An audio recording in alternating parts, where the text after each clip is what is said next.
Go ahead, sir. And I'm here today to speak on behalf of the Tunnel family for my father, Curtis Adair Tunnel. My twin sister, Jessica, is a teacher in Arizona. She also has a pre-existing lung condition which makes her high risk for contracting COVID. My older sister, Christine, lives in Colorado and is also a teacher. My mother, Julie Tunnel, is currently in Arizona with my twin sister. Due to safety concerns about COVID restrictions, not many of us are as here today as would have been otherwise. We've all been working together to come up with a shared document that I will read, which includes some of our collective feelings and how this accident has impacted our lives. On August 31st, 2019, my father, for Tunnel, age 58, was riding his bike on the west side of Darby Road. He got up every morning at 3 or 4 a.m. My dad grew up on a farm in Nebraska, was used to getting up early and working until sun went down. He and my mom grew up in a small town in Stapleton, Nebraska. On this Saturday, he put his reflective biking gear to ride his bike 30 miles. He always wore a helmet and with headlight and had a blinking light on the back of his bicycle. About 5 a.m. on that morning, he was struck from behind a car. My dad was thrown onto the side of the roadway. My mom got a call on her cell phone about 5:30 in the morning from a social worker at Riverside Hospital. The message she left was, "We think we have your husband. He's in critical but stable condition. Please come to the emergency room at the Riverside Methodist Hospital." In the emergency room, a doctor came out to meet me with my mom, and he told us that my dad had some broken ribs, a broken right hip, a lacerated kidney. He was most concerned about a brain bleed and the fact that his spinal cord had been compromised. I asked him to tell us how bad it was, and he said, "It's pretty bad. We are getting some neuroscans now, and I want to have neural doctors take a look at it." We went up to the 5th floor of the hospital, and when I first saw my dad, he had a neck brace collar on, a breathing tube, and they kept checking his pupils and told us that there was no response. The doctor was concerned that he couldn't keep his blood pressure up, and that his left neck artery was not feeding blood to the brain. They asked my mom and I to step out into the hall. My dad was in need of help from the doctors, and after waiting in the hall for quite some time, the doctor returned and told me that he just spoke with the neurosurgeons and confirmed that his spinal cord was severed. He also told me that my dad had very little brain activity, and he was likely brain dead. If we revive him now, the best case scenario would that be that he'd need a tracheotomy and remain paralyzed, and that he would have no brain function at all. What a decision to have to make. As we waited in a private room, it was game day in Columbus, and my dad would be expected at the tailgate this morning. He may never see a game, I thought. My heart was broken. I was devastated. I could barely keep myself together, or my emotions were taking over. Felt like I could collapse at any minute. A nurse came to us. He was deteriorating rapidly. She said, "Can you come back to the room?" We spent about 9 minutes with him. They turned off the monitors for us. He was pronounced dead at 10:28 a.m. We were left alone in the room with his dead body. My mom was distraught. She didn't want to leave his body behind. This was her husband that she had known since she was about 3 years old. She had spent a lifetime with this precious man, her husband, my dad. Neither of us could leave now that he was gone. The moment changed our lives forever. My dad was an honest, ethical, hardworking man. He served as the lawyer at Rickner and Eckler for nearly 30 years. He wasn't after power or prestige. He offered support so others could live out their passion. He was considered a quiet giant in the legal community. He advised many political figures in the state of Ohio, such as Governor Voinovich, Governor Bob Taft, Governor Mike DeWine. He was a mentor to many young people in the State House, in the community, and at his law firm. He routinely worked 14-hour days, 5 days a week, but still found time for his family because of how early he got to work, around 4 or 5 in the morning. He retired in January of 2018 after reading the book Halftime. He made the decision to spend the second half of his life furthering God's kingdom and spending more time with his family. His retirement years were cut short. He only enjoyed 1 year of retirement. In that one short year, he hiked half the Colorado Trail with his oldest daughter, Christine. We all traveled to Africa in June right before the accident, where we visited the Nagakongo farm in Malawi that Kurt helped to create and also felt very passionate about. He showed us the farm was employing 43 full-time workers and how he hoped that it would be one day self-sustaining business to help the local people have jobs and hope amidst the cycle of poverty. Tears streamed down his eyes as he talked about the 35-acre farm that would one day be a profitable business. He would have continued as an active board member and investor to make this vision a reality. But his time to serve others was truncated. At the law firm of Brooklyn Eckler, he was a servant leader. He focused and he encouraged others and took the time to listen and attend events for staff members such as funerals, Eagle Scout ceremonies, weddings, heart walks, service projects, and more. Truly cared about others and wrote thousands of personal notes to people he connected with. His legacy will live on in the lives of hundreds of people that he worked with as a managing partner at Brooklyn Eckler Law Firm. He served as a mentor to countless young attorneys and community members. He was a passionate advocate for diversity and inclusion in the practice of law. Kurt would say that his greatest joy was in connecting people who have a similar interests and passions together to achieve a goal. The community has lost an advisor, mentor, and friend. First, let me share some concerns my mother shared with me, Julie. She said she will never be able to spend the last 30 years of her life with her husband in retirement. He worked so many hours and helped out so many people. She has sacrificed her time with him over the last 35 years and is looking forward to retirement where she could have the chance to really share some extended trips together and spend the winters in Arizona hiking and taking so much needed time to reconnect. But in her words, my biggest regret is that he won't ever get to see his first grandchild or be a grandfather.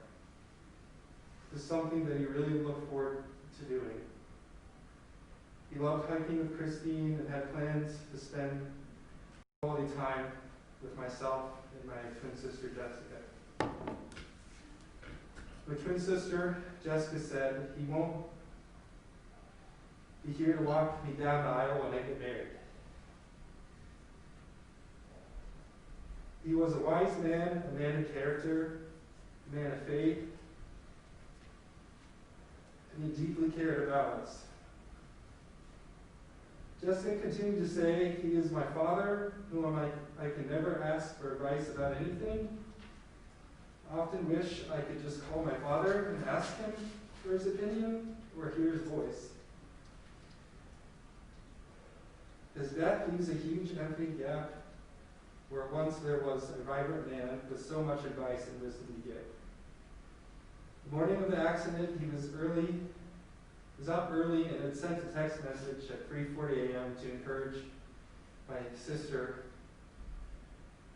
since one of her students had been shot just that week in a drive-by shooting. The text message said, "You're a trooper, dear one. I hope that the dinner was just what you need." It was special to Jessica that he often called her dear one. and that he thought of Jessica the last day of his life. The support he provided Jessica and the family was insurmountable. My older sister Christine said, "I'm mostly sad that he'll never meet his grandkids.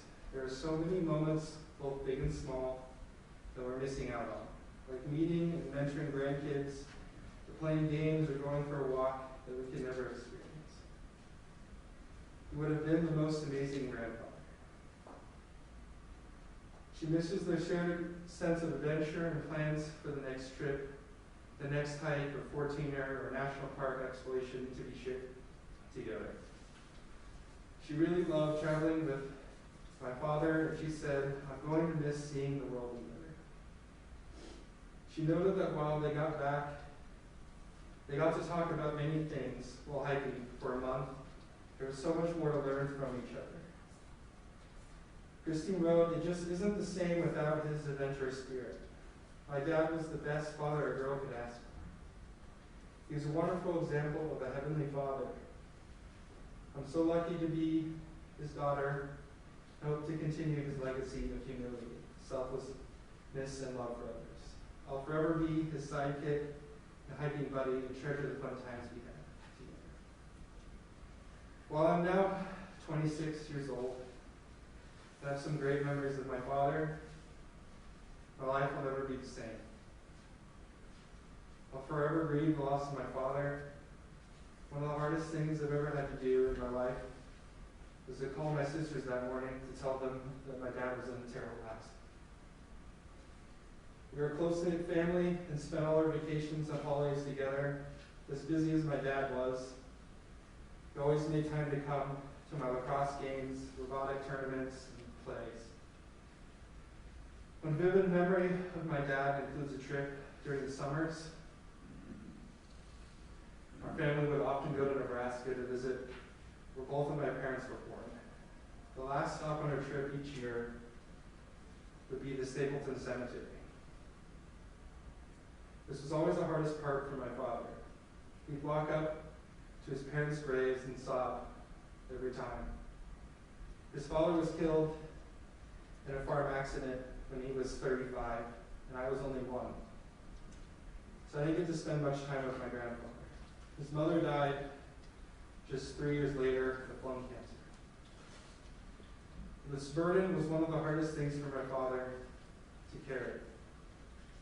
What hurts me the most is knowing that this was something he never wanted his kids or grandkids to experience. The loss of a parent or grandparent at such an early age. Kurt was an only child. We don't have a very big family. Now his entire immediate family is gone. Our holidays are empty without our father. We miss him every birthday, anniversary, and special event.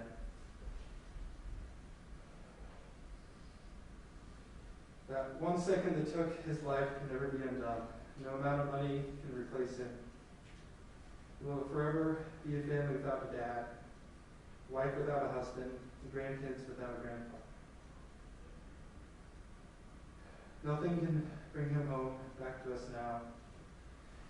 After I got home and looked at his cell phone and saw the last song he was listening to on his iPhone was the ABBA song, "So Long."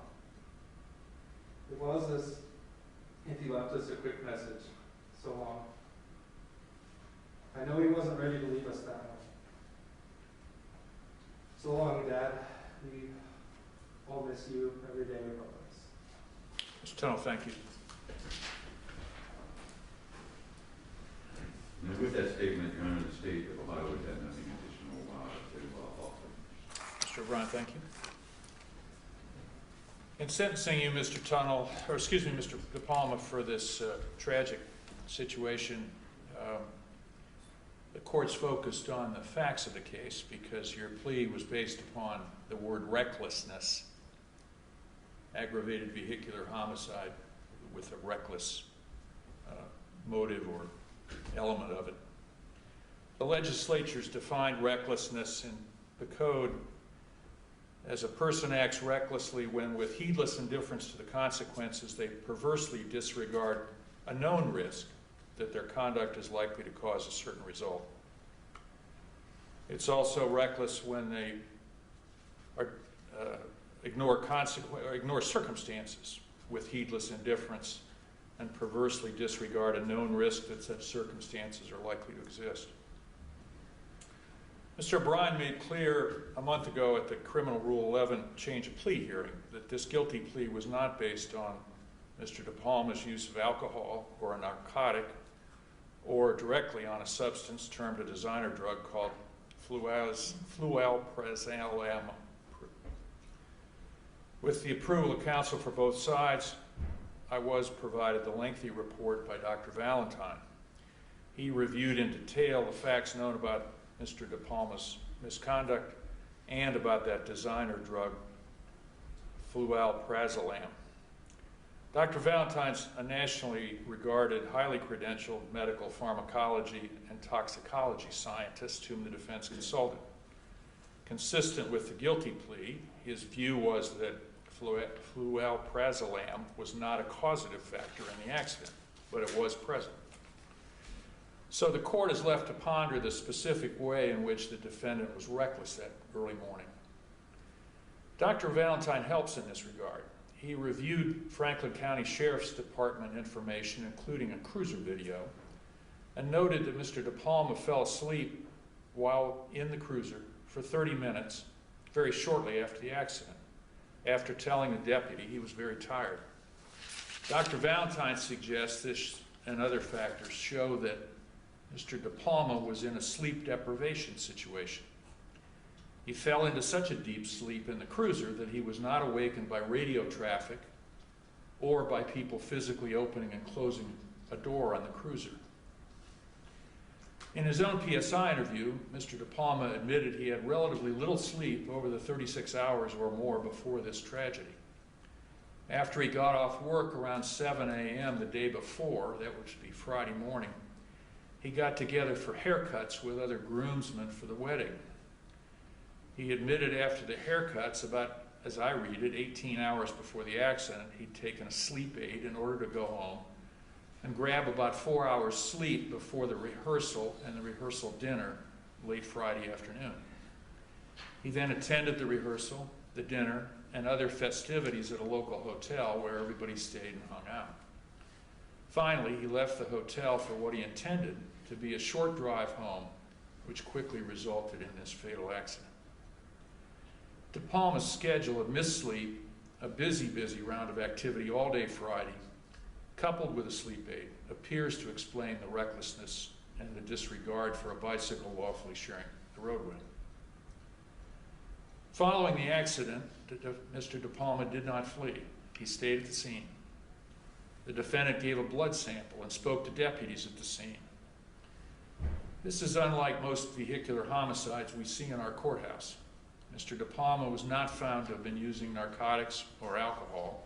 In fact, the record shows that after the DUI in 2012, Mr. De Palma completely stopped drinking alcohol.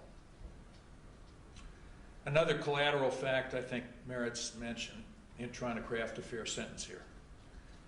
Mr. De Palma, unlike most people in these situations, had auto insurance and in fact had more than minimum limits.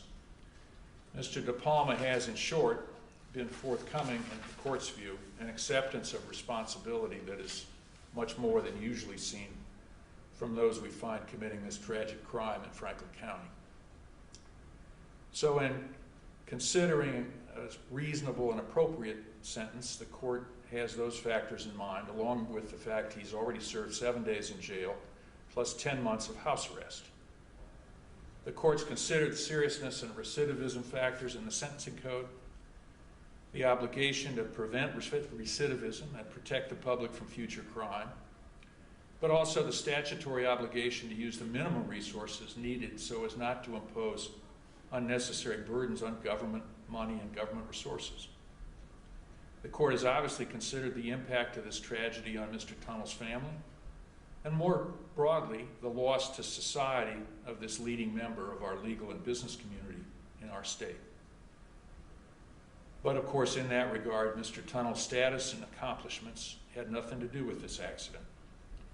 De Palma did not purposely seek to chase him down and hit him because of who he was. It was a totally random, unexpected tragedy.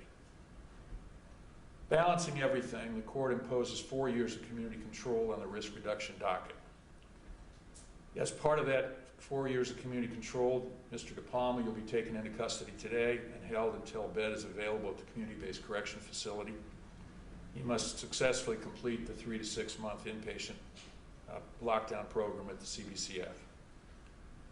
Mr. De Palma, every day you're there, you should consider how you must be more careful for the balance of your life and make up for what you've done to this family and to the community.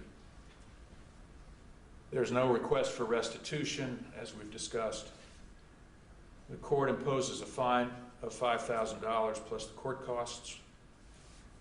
Conditions of community control are employment, drug and alcohol screens, no further arrests or convictions, no contact with the Tunnell family, and a mandatory driver's license suspension of 48 months beginning on August 31st, 2019. We'll hold 4 years at the Ohio Department of Rehabilitation and Correction, Mr. De Palma, if you do not successfully complete community control. And Mr. Midian, you'll be filling out that form for us, I take it. Yes, sir. That concludes the court's remarks. Is there anything from Mr. O'Brien or Mr. Midian that you think I've overlooked? All right, thank you. We'll be in recess.